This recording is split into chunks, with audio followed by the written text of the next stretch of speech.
Mesdames et messieurs, tout le plaisir est pour moi de vous retrouver pour vous présenter votre magazine de prédilection kiosque qui va donc analyser et commenter plusieurs sujets d'actualité qui défraient la chronique en ces moments. Les couleurs de la campagne viennent d'être dévoilées durant la période de dépôt des candidatures au bureau des réceptions et traitement des candidatures de la commission électorale nationale indépendante. Tshisekedi s'est ouvertement attaqué après les dépôts de son candidat, de son dossier plutôt, à la commission électorale nationale indépendante, à ses concurrents d'État, à savoir Denis Mukwege et Moïse Katumbi, sans pour autant les citer.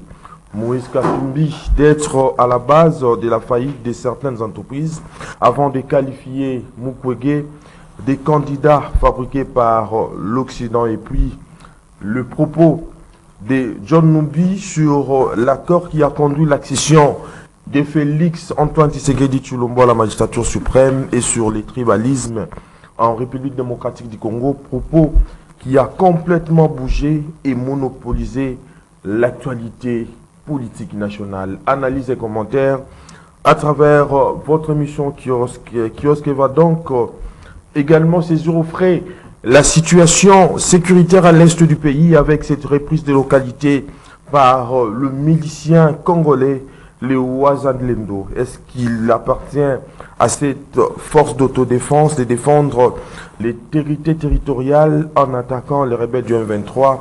Élément des réponses à travers votre mission Kiosque. Ensuite, nous allons parler de la destitution du président de l'organe délibérant de la ville-province de Kinshasa, Godem Poli, et son questeur Papi Mpiana. Voilà autant de sujets qui vont donc être débattus au cours de cette émission Kiosque avec Serge Nseka. Bonjour Serge Nseka. Bonjour Eddy, bonjour aux amis qui sont là, bonjour à l'équipe, surtout aux fidèles téléspectateurs de CCTV.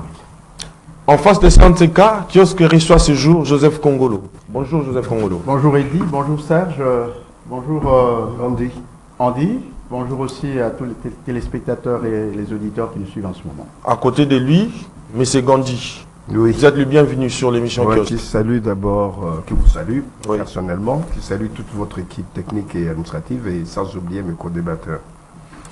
Vous avez suivi l'actualité sur les dépôts des candidatures au niveau du bureau de réception et traitement de candidatures à la commission électorale nationale indépendante. Vous avez également suivi les propos de Félix Antoine Tshisekedi Tshilombo. Monsieur Joseph Kongolo, je commence par vous. Faudra-t-il admettre que les couleurs de la campagne viennent d'être dévoilées durant la période du dépôt des candidatures au niveau des BRTC de la Commission électorale nationale indépendante? Bien, merci beaucoup Eddy. Je voudrais tout de suite, d'entrée des jeux, dire qu'au moment où la CENI convoque l'électorat, au niveau présidentiel, toutes les institutions sont en berne. Ça veut dire que le président de la République, symboliquement, il va se dégager de ses costumes de président de la République pour mettre, n'est-ce pas, l'habit de combattant, l'habit de candidat. Et je crois que le langage que le président a adopté à l'occasion du dépôt de sa candidature, c'est déjà un langage qui augure, si vous voulez bien, la période électorale. C'est tout à fait normal que dans le contexte qui est le nôtre, vous savez que notre élection, ce n'est pas seulement une élection congolaise, c'est une élection où il y a l'intervention visible de la communauté internationale et d'autres structures, bien entendu, citoyennes de la communauté internationale qui sont dedans.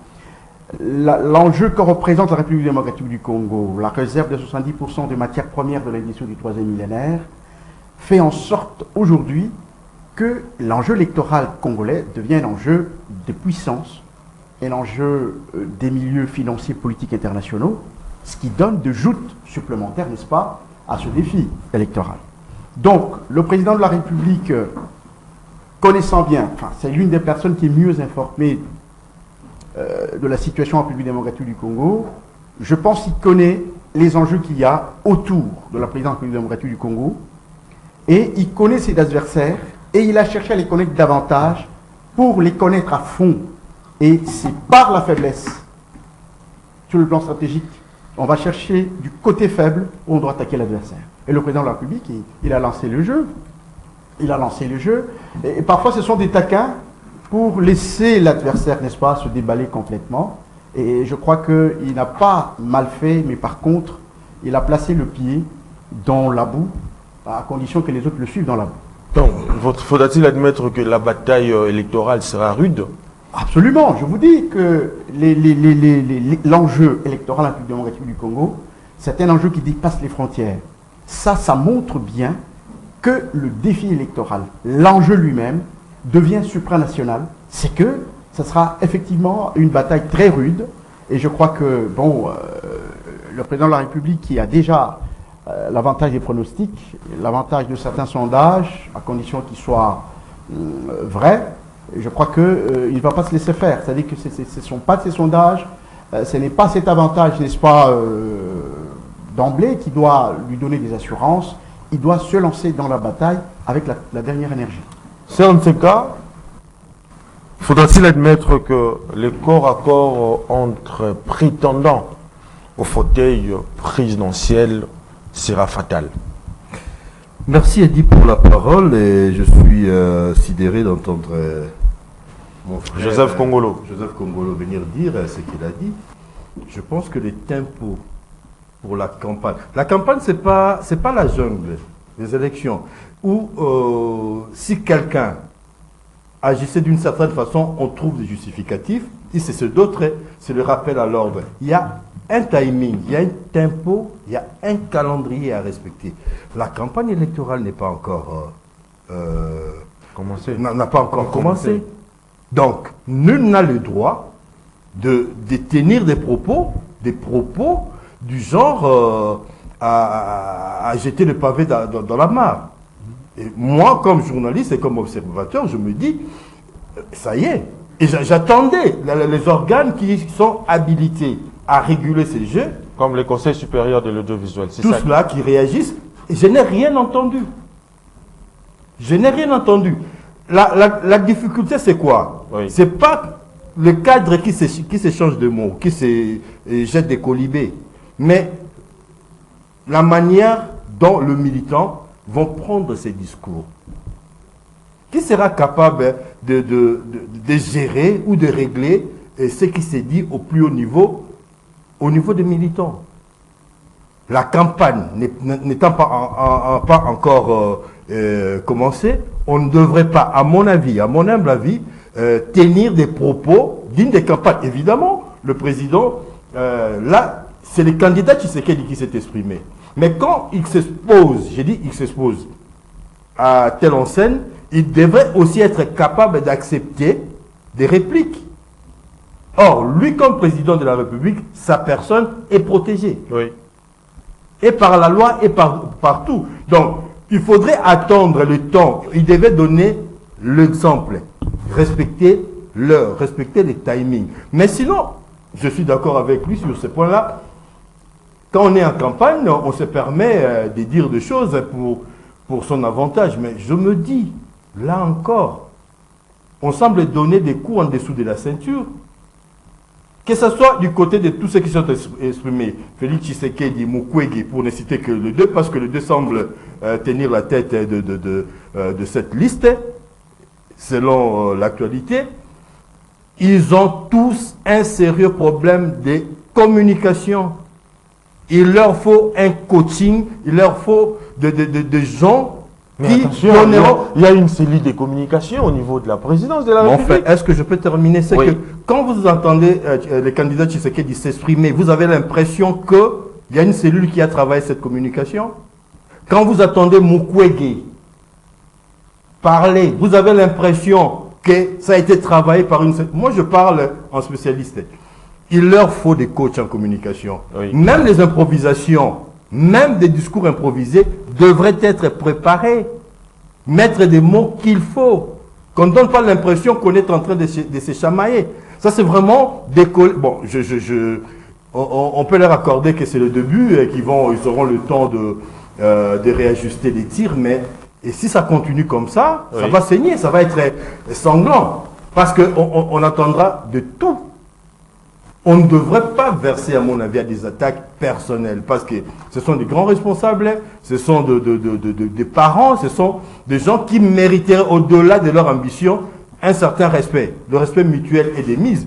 Et je regrette vraiment qu'on n'ait pas organisé des espaces d'échange où les candidats devraient venir nous démontrer ce dont ils sont capables. Des débats contradictoires. Des débats contradictoires. N'est pas repris dans la loi. Et cette tricherie qu'on nous a imposée depuis 2011, normalement, on devrait, comme en 2006, c'était prévu dans la loi électorale, que le candidat puisse échanger. Ça serait, à mon avis, le lieu où les gens devaient sortir tout ce qu'ils ont dans le cœur. Au lieu de dire des choses par la presse interposée, et le candidat de celui-là peuvent penser que celui-là a gagné, l'autre est là, et les gens risqueraient de se rentrer dedans.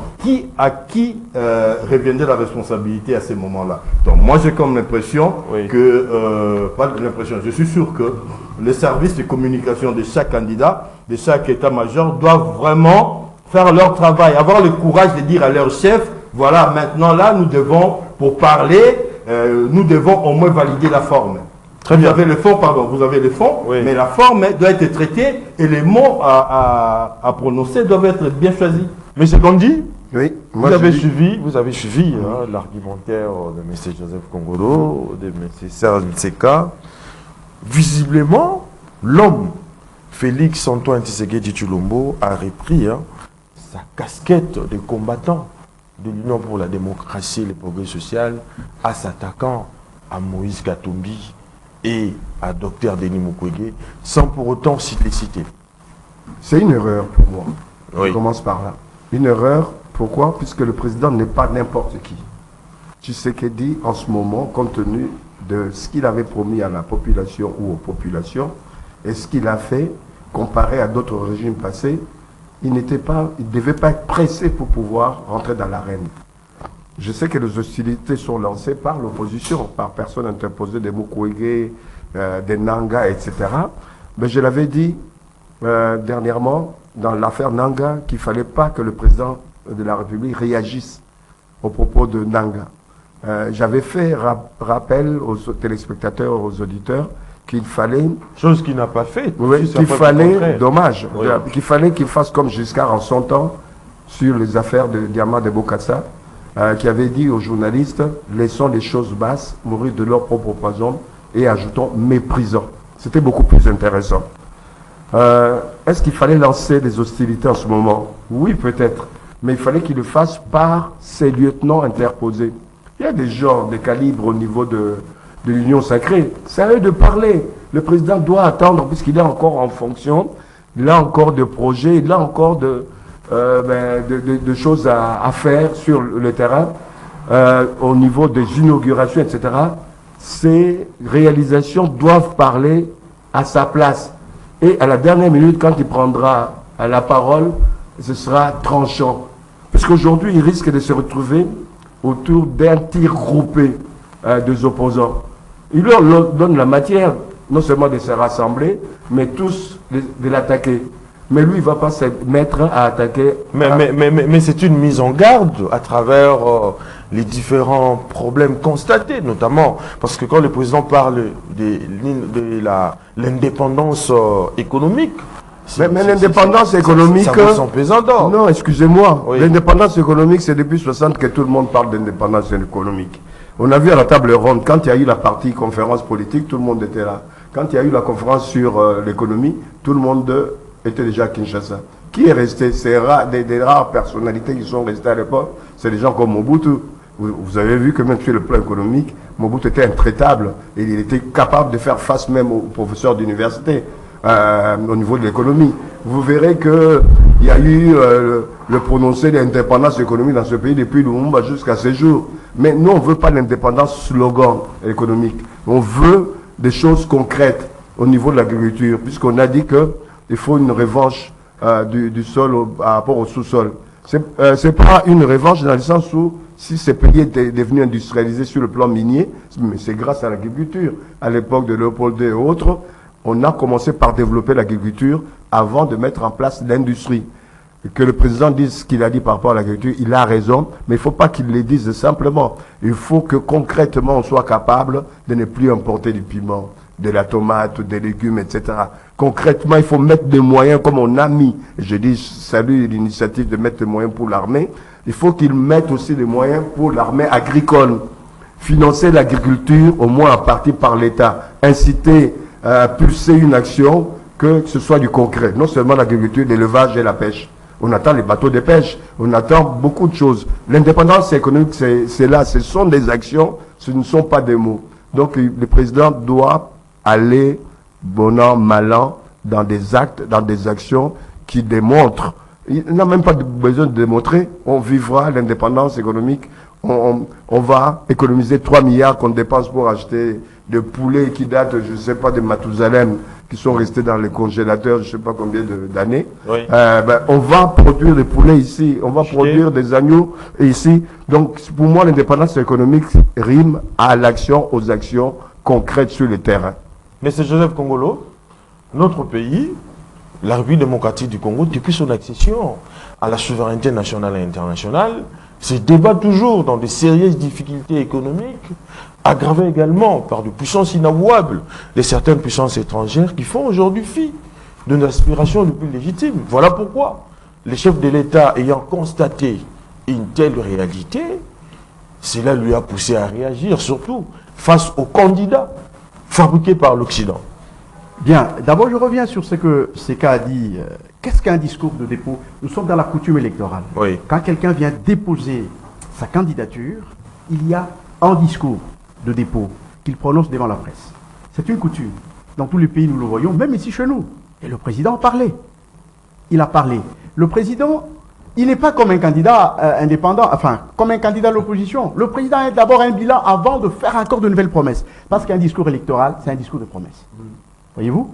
Donc, lui, il avait droit à ce discours de dépôt. Et il l'a fait. En le faisant, il est en train de stigmatiser. Moi, je crois que c'était réfléchi.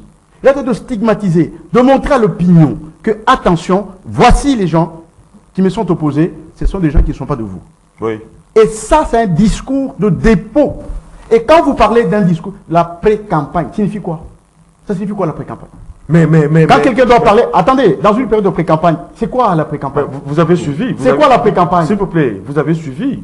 Tout le monde a déploré. Mais c'est Gandhi, c'est Nseka également. Parce qu'il a remis son titre du président de la République à travers des hyperkits, des gifles à l'endroit des... Non, il n'a pas perdu. Non, non, ce n'est pas à travers ça. Il a perdu parce que quand on convoque l'électorat, en principe, toutes les institutions sont en berne. Personne ne peut engager la République maintenant.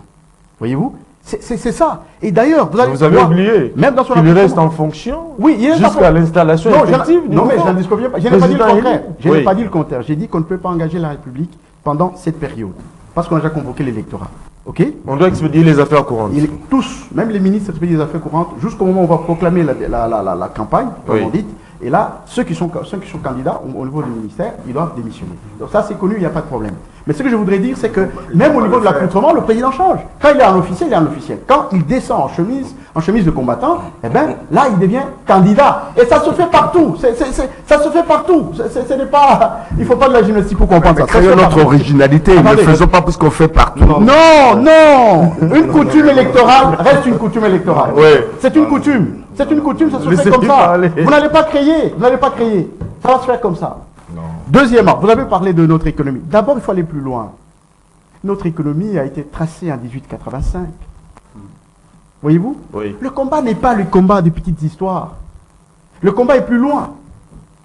En 1885, ce qui a fait du Congo, c'est d'abord cette économie, c'est d'abord ces richesses que nous avons aujourd'hui.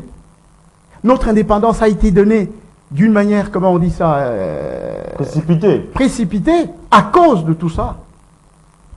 Et quand Mobutu arrive au pouvoir, d'abord en 60, vous savez ce qui s'est passé? 3 jours seulement avant l'indépendance, on a récupéré toutes les caisses des entreprises à Chartres, qui constituaient la richesse de la République. On les a récupérées. Qui les a réclamées? Quand Mobutu a des problèmes avec les Belges, allez, il n'y a pas de contentieux belgo-congolais. C'est quand il y a des problèmes. D'abord Tchombé. Oui, mais effectivement, c'est quand on a des problèmes avec les Belges, on parle du contentieux. Et le contentieux qui n'a jamais été réglé. Par contre, partiellement. Par contre, le pillage, qu'est-ce que je dis? La rétrocession, la nationalisation, la zarianisation de 73, nous avons continué à payer dans notre budget nous avions continué à payer du temps de Mobutu. Même quand il évoquait le contentieux, chaque budget de la République démocratique du Congo, on devait restituer l'argent des Belges qu'ils avaient perdu dans la République démocratique du Congo, vers même les années 90. À travers les organisations. Oui, nous avions continué à payer. Mais c'est très précieux. Attention, mais parce que c'est à la base de la marginalisation. Attention, dont le pays souffre aussi. J'ai dit ceci. Oui, sur le plan économique. C'est que les Belges avaient perdu à la réalisation de 1973. Oui. Nous avions continué à payer ça chaque année, jusqu'au vers les années 80, deuxième moitié des années 80. Mais ce que la Belgique a pillé en République démocratique du Congo, et ce que la Belgique a pris comme espèce, comme les comptes d'espèces des entreprises à charte, la Belgique n'a jamais payé. Vous comprenez? Nous avons été comme des esclaves économiques pratiquement de l'Occident.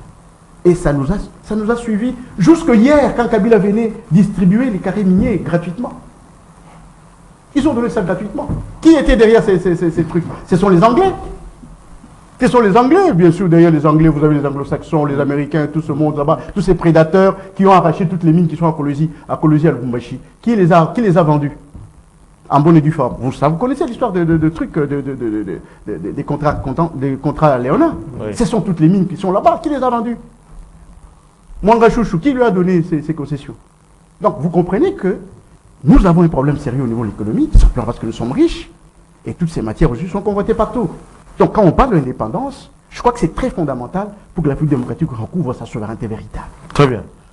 Mais c'est ça, en ces cas, vous avez suivi l'enjeu de nos richesses du sol et du sous-sol, la position stratégique du Congo au cœur de l'Afrique, c'est cela, ces différents problèmes qui sont à la base de tous les maux dont souffre le pays actuellement. J'ai constaté la digression de mon ami et ça lui a donné l'occasion de ne pas répondre à la question. Nous parlons des pré-campagne. Il dit pendant la campagne, il y a tout et à Berne. Non, mais le mandat de chef de l'État, oui. On demande aux mandataires de déposer. Je crois qu'on a instruit à ceux des candidats qui sont dans certains systèmes de déposer leur démission. Mais le chef de l'État reste chef de l'État. Je n'en disconviens pas. Je n'ai pas dit le contraire. Si, le contraire, parce que vous avez dit il a le droit de dire parce qu'il déposait. Non, même le chef de l'État... Faire un discours... Non, s'il vous plaît. Les discours de dépôt des campagnes et les attaques des adversaires, c'est deux choses. On a assisté à des échanges en règle. Quelqu'un a dégainé et l'autre a répliqué. Ça tue l'esprit de la loi électorale. C'est ça ce que moi je suis en train de dire. Peut-être que vous avez intérêt à soutenir un candidat dans vos discours, on le sent. C'est pas ça. Mais moi je dis, je suis en train de lire la loi électorale. Je dis qu'il n'était pas encore temps. Il est libre de dire tout ce qu'il veut, tout ce qu'il peut dire dans le cadre des élections. Ça, c'est des bonnes gueules. J'en conviens. Mais je dis que nous devons faire très attention, connaissant les habitudes ici. Vous avez parlé de faits historiques, économiques et tout le reste, mais aussi, faisons la lecture sociologique des réactions de nos populations. Comment un mot prononcé peut devenir viral, souvenez-vous les médiocres doivent dégager, les Mosengo. Oui. Comment ça a été repris et puis interprété. C'est-à-dire, quand on est leader, on doit être très responsable dans ce qu'on dit. Et je reviens sur ce que je disais. Qu'est-ce qui était mauvais dans tout ça, la nécessité. La nécessité. Pardon? Est-ce qu'on a injurié quelqu'un sur les médias? On a cité le nom de quelqu'un? Mais je n'échange pas avec vous. Je suis en train de réfléchir. Attendez votre temps, vous allez répliquer. D'accord. Ça confirme que vous êtes vraiment en train de faire un combat électoral. Non. Je rappelle. Si on a cité le nom de quelqu'un. Non. Je rappelle, M. Joseph, qu'il y a un calendrier électoral que nous devons l'obligation de respecter. Vous avez des soucis avec ça? Dans le calendrier là, on ne doit pas le considérer, on doit commencer les attaques, on doit commencer la campagne maintenant. Non, moi je suis légaliste. On doit apprendre à la population et aux candidats que chaque chose doit venir en son temps. Il faut faire la distinction entre la pré-campagne et la campagne. Quelle est la limite dans le discours particulièrement? Parce que c'est comme si vous confondez. Vous croyez qu'une pré-campagne, vous dites... il faut faire cette limite. Apparemment, c'est comme si on fait la confusion là-dessus. Lui s'exprimer. Comme ça, vous aurez votre... D'accord. C'est très difficile de discuter avec des militants, quoi. Non, je ne suis pas militant. Trouvez-nous des journalistes comme ça, on va se supporter. Je ne suis pas militant. Je suis politologue, je maintiens sur le contenu des concepts politiques, comme élection, pré-campagne et campagne. Je ne suis pas... Je ne défends pas le président. Je ne défends pas le président. Je ne défends pas non plus Mukwege. Je suis sur une réalité précise qui a un contenu précis. S'il vous plaît, vous avez un rôle hautement pédagogique à jouer. Mais justement, c'est ce que je fais. D'expliquer à la population le méandre politique. Mais vous avez eu le temps de parler. Laissez-lui aussi s'exprimer. Mais ce Kongolo est en train de faire comme tous les candidats, n'est pas respecter les timings. On dit, à tel moment, c'est le dépôt des candidatures, on convoque l'électorat, à telle période, dépôt des candidatures, et puis la campagne. La pré-campagne, ce n'est pas la campagne. La pré-campagne ne signifie pas que vous devez vous afficher avec des numéros, avec tout ça. Non, moi je rappelle tout simplement ce que la loi est en train de dire. Oui, chuter. On n'est pas en train de tirer sur quelqu'un. Non, laissez-moi parler parce que mon temps a été perturbé par M. Kongolo. Parce que vous avez épuisé votre... Je n'ai pas épuisé, c'est Kongolo qui a épuisé mon temps.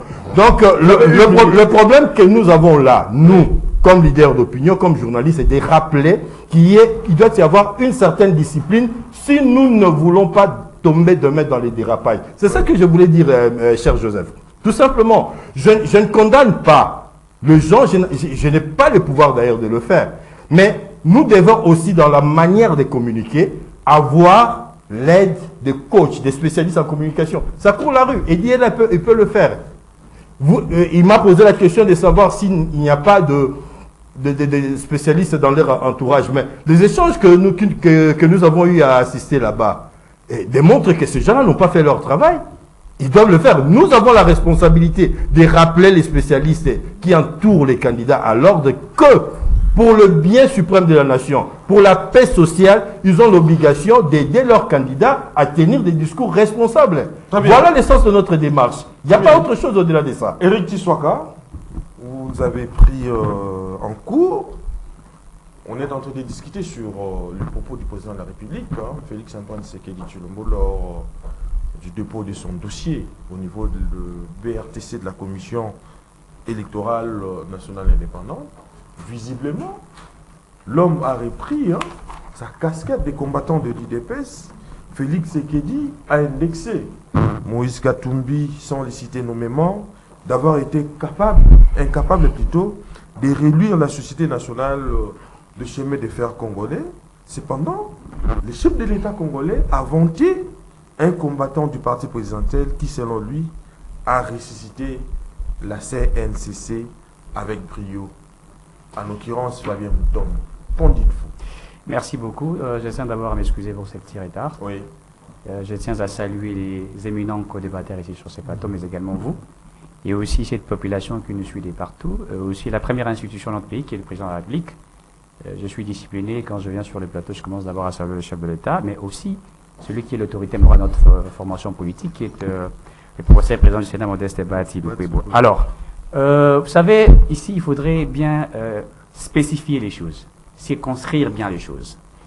J'aurais entendu ici, en venant, certains parler, expliquer les discours du président de la République lorsqu'il a déposé sa candidature. Ici, ne prenez pas les chefs de l'État en déposant sa candidature comme président de la République. Non. Il a déposé sa candidature comme tout autre candidat président. Oui. Ici, il faut bien spécifier les choses. On doit être très clair. Il n'a pas déposé comme président de la République. Non. Il a déposé comme tout autre, comme Seth Kikouni l'a fait, comme Fayoulou l'a fait, comme les autres l'ont fait. Et tout candidat président qui se présente, qui dépose sa candidature, a un discours qu'il doit présenter pour attirer la population, pour séduire. Puisque les candidats qui ont précédé ont tiré sur le président Tshisekedi. Certains qui ont parlé des manques de vision, d'autres qui ont dit des choses, etc. Mais lui, quand il se présente, il ne peut pas se présenter comme président. Non, il se présente comme candidat et il réplique, il recadre, il justifie. Et ça, il faut bien comprendre, spécifier le contenu, le concept même. Là, il ne parlait pas comme président de la République. Puisque vous avez suivi, il parlait... C'est bien selon vous. Non. Lui, en tant que président, il devait quand même atténuer la gravité de la situation. J'ai dit ici... Même s'il y a eu des gens qui l'ont injurié. Non, j'ai dit, ce n'est pas la campagne, c'est pas la pré-campagne. C'est pas la pré-campagne. J'ai dit ici, il a parlé comme candidat président. On n'en disconvient pas. Lorsque certains viennent, tirent sur la gestion du pays. Ils sont des candidats présidents, non? Voyez-vous, lui, comme il veut se représenter, il veut gagner une élection, vous allez lui demander de rester précis, concis, accepter les coups. Là, il se présente comme candidat président, il justifie aussi son bilan, et il explique mieux sa vision, et il tire d'une manière stratégique, intelligente aussi ceux qui l'ont tiré.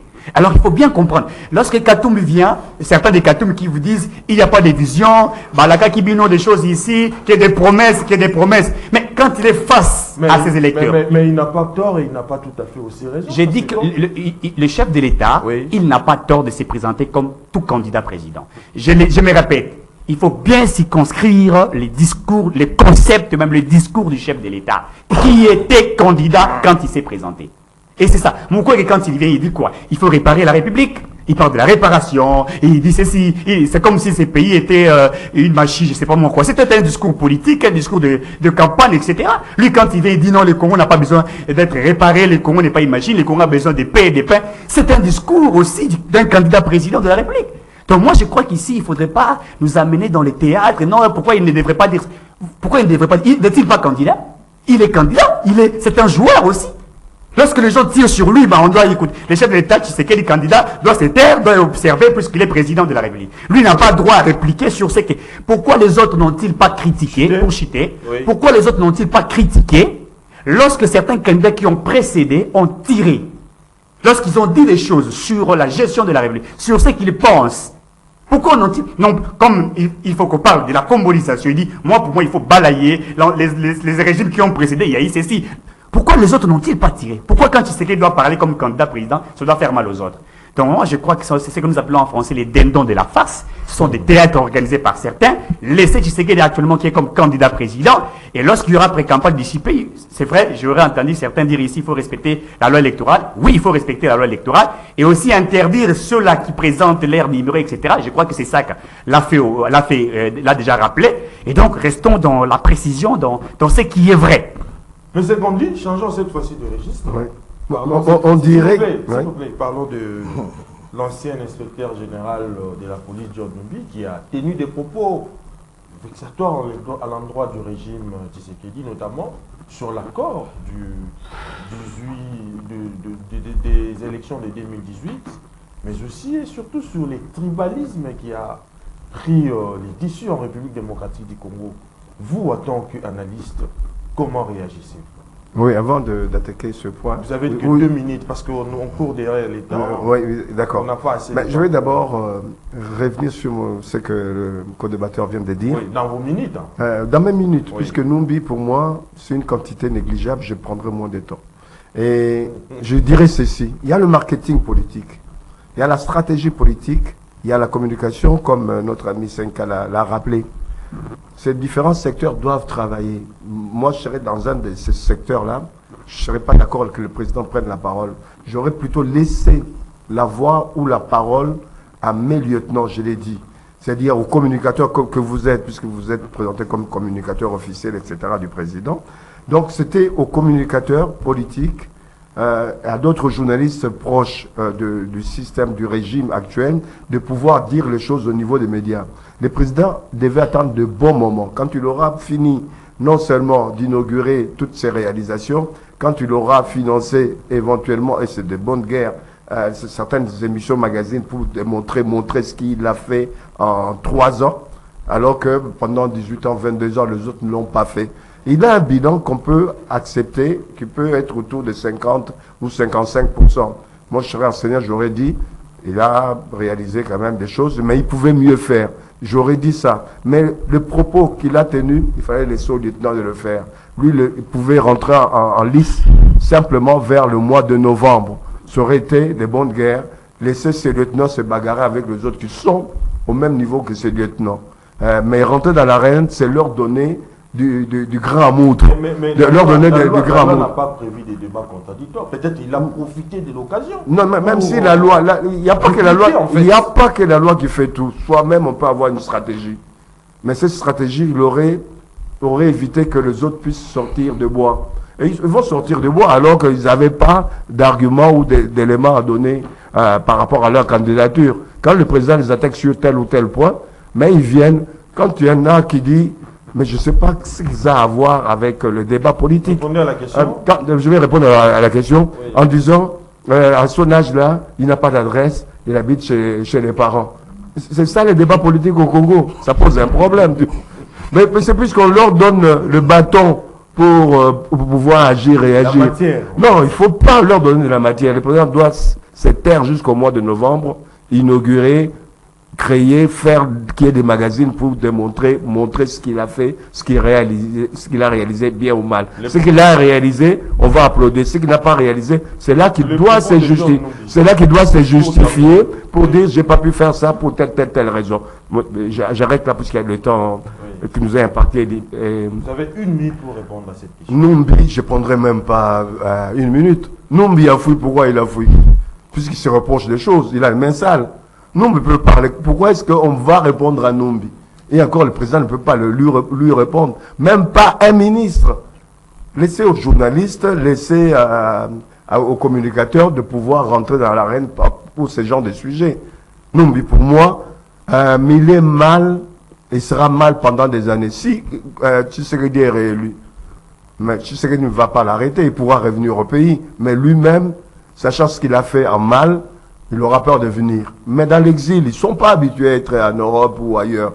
Au bout d'1 an ou de 2 ans, il sera mal, il cherchera les moyens pour pouvoir revenir ici. Ce sont les choses basses. Laissons-les mourir de leur propre poison. Monsieur Joseph Kongolo, on parle beaucoup, on parle trop de l'accord qui a été conclu entre l'ancien président de la République, Joseph Kabila, et les nouveaux, Félix Antoine Tshisekedi Tshilombo. Mais la question que l'on doit se poser ici de toutes nos lèvres est celle de savoir, est-ce que les résultats des élections de 2018 ont-ils été réellement négociés entre Joseph Kabila et Félix Antoine Tshisekedi Tshilombo? Parce qu'en réaction même, la Mouka demande à ce que le nouveau président de la commission, Denis Kadima, de publier les archives des résultats de 2018 pour départager la conscience du parti de l'ancien président Joseph Kabila et ceux du camp de l'actuel président qui est Félix Antoine Tshisekedi Tshilombo. Bien, merci Eddy. Je voudrais dire que M. Gandhi a raté vraiment, de faire, d'être prêtre. Ah d'accord. Oui. Et il faut vous avez des choses dont il faut s'armer pour faire la politique. Vous avez 2 minutes. Et la politique en République démocratique du Congo, d'abord. Parce que nous évoluons. D'accord? Un combat électoral, c'est comme un combat de boxeur. Sans violence, n'est-ce pas? Mais avec des arguments. Et je vous informe que le discours de dépôt de candidature, c'est l'occasion idéale du président de la République de parler et de donner peut-être le ton de son combat. Quand vous dites qu'il ne devait pas parler, non. Le président doit parler, il doit donner sa philosophie, il doit donner ses lignes, ses grandes lignes de sa politique. Et ça, c'est aussi une des occasions. Voyez-vous? C'est vrai qu'il faut aussi des communicateurs peuvent parler, mais je vous dis que le président doit prendre parole. Il doit parler, on doit l'écouter. Très bien, répondez à la question. Je reviens d'abord sur Numbi. Quand vous prenez les grands thèmes du discours de Numbi... toujours dans les lots de la réaction de Numbi. Oui. Quand vous prenez les grands thèmes, oui. La première chose, c'est que Numbi appelle, n'est-ce pas, à un coup d'État comme le prêtre catholique l'a demandé. Ok? Numbi a adopté le discours de Nanga. Il est revenu sur le résultat. Voyez-vous? Donc, quand vous faites la jonction, une analyse approfondie de tous ces discours, vous trouvez que l'opposition a une stratégie, un discours. C'est celui-là. Faute d'arguments de taille, n'est-ce pas?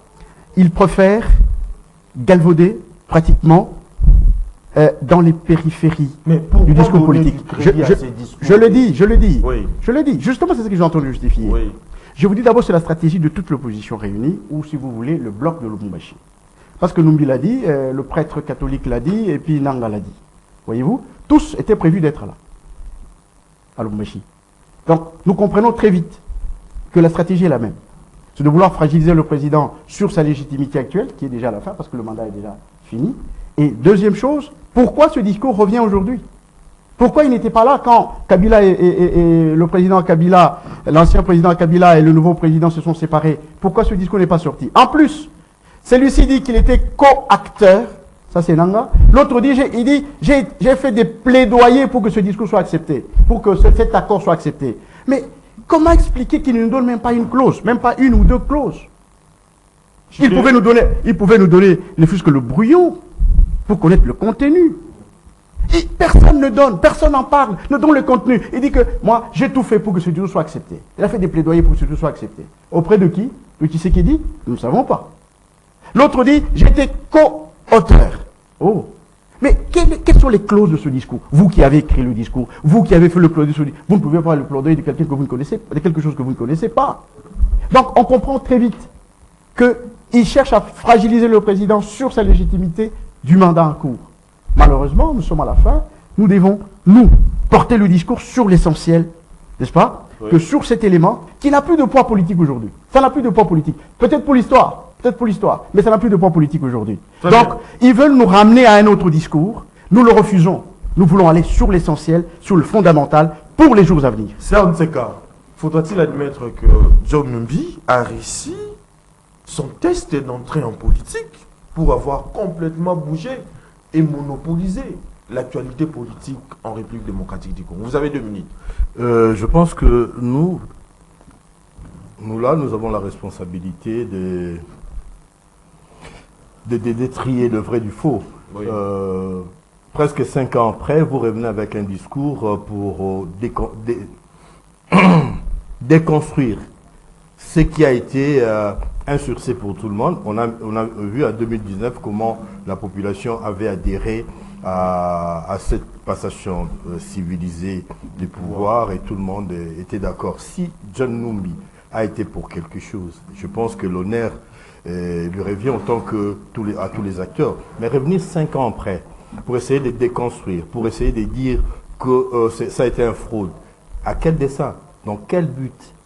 Quel est le bénéfice que nous pouvons, nous comme société, nous comme population, tirer de ces déclarations-là?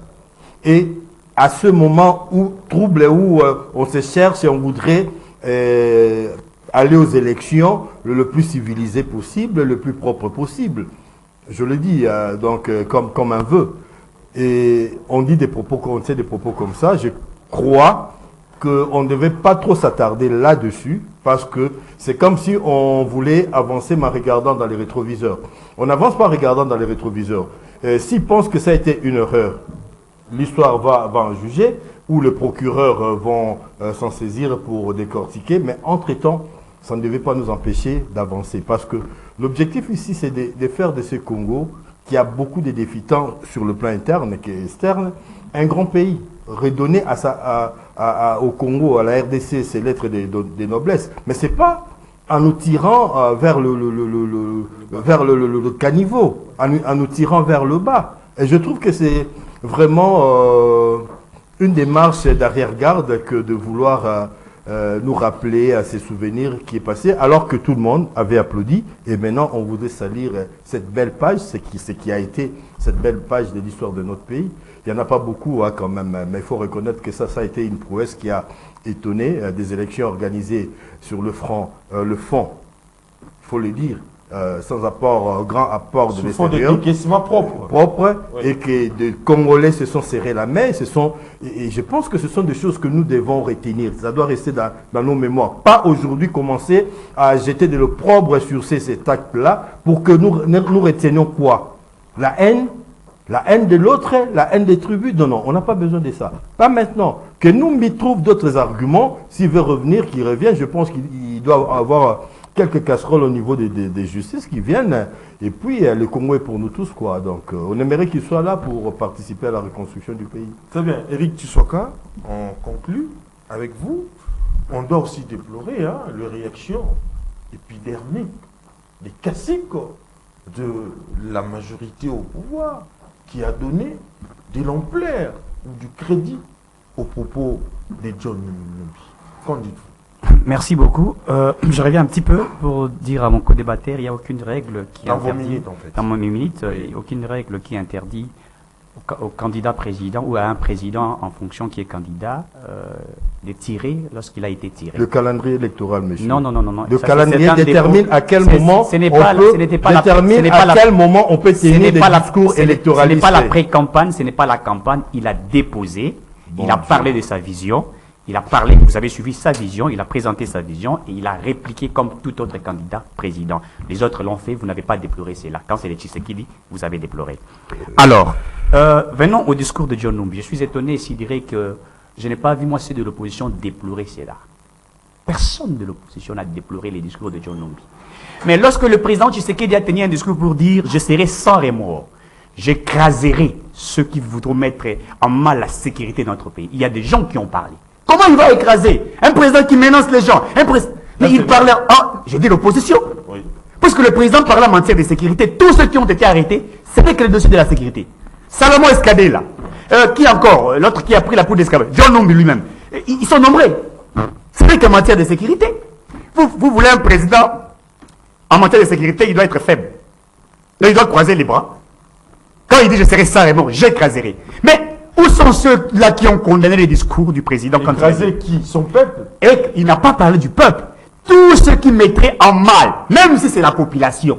J'ai toujours dit en matière de sécurité, que ce soit en relations internationales, en sciences politiques, un État n'a pas de cœur. Un chef de l'État, une institution président de la République n'a pas de cœur.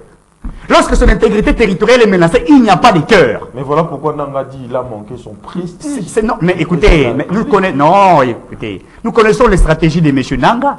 Nous savons pourquoi aujourd'hui Nanga est devenu comme un perroquet. Il parle, puisque vous savez comment les choses... Il n'a plus la force qu'il avait hier. Hier, il pouvait l'exploiter, et voler, piller, faire tout ce qu'il pouvait. Évidemment. Et aujourd'hui, il ne peut plus le faire. Et voilà, maintenant, là, il n'a plus de force. Et l'opposition est dans une stratégie d'abord d'un dialogue. Ils ont cherché les dialogues. Ça n'a pas marché. Fayoulou était même dans cette logique des dialogues. Jusqu'à ce qu'il a même interdit à ses membres de déposer sa candidature, de leur candidature, et automatiquement il dépose aussi sa candidature. Et voyez-vous, alors, dans une élection où Kabila ne participe pas, où Kabila a refusé à ce que ses membres aient la carte d'électeur, vous pensez que M. Kabila va se taire? Même lui veut à ce qu'il y ait, ce que j'ai dit, l'instabilité des institutions. En fait, la logique est simple. Oui. Il faut qu'il y ait une crise qui existe dans la stabilité des institutions pour faire régner, imposer une sorte, je dirais, d'un consensus ou d'un dialogue imposé. C'est ça la stratégie qui est imposée. Voilà pourquoi, moi je crois que ici, le discours de John Numbi n'est pas à négliger. C'est plus que le chef de l'État se comporte comme un pasteur. C'est pour moi, je me dis qu'il doit arrêter un peu à être... en Afrique, on n'est pas un président pasteur. Il faut des fois être un président comme Poutine. Il faut être un président comme celui de la Chine. Il faut vraiment avoir des... Un dictateur. La dictature dans une démocratie est bonne aussi. Je vous le dis, une dose d'une dictature, mais une dictature qui respecte la Constitution et qui respecte les principes qui sont établis. Moi, je crois qu'il faudrait vraiment que nous partons de cela. Sans cela, les gens peuvent tenir. Vous allez voir après demain, quelqu'un d'autre va encore tenir un discours pour dire, voilà, je vais prendre Goma, je vais... Non, il faut éviter ça. Très bien. Vraiment, c'est par ici que nous mettons un terme à votre magazine, kiosque réalisé par le patriarche de Doumontiri, candidat aux élections de 2023 pour l'école de Mongafula. Mais nous sommes arrivés pratiquement à la fin. Merci de l'avoir suivi. Et bonne suite des programmes sur Canal Congo Télévision. C'est Nseka.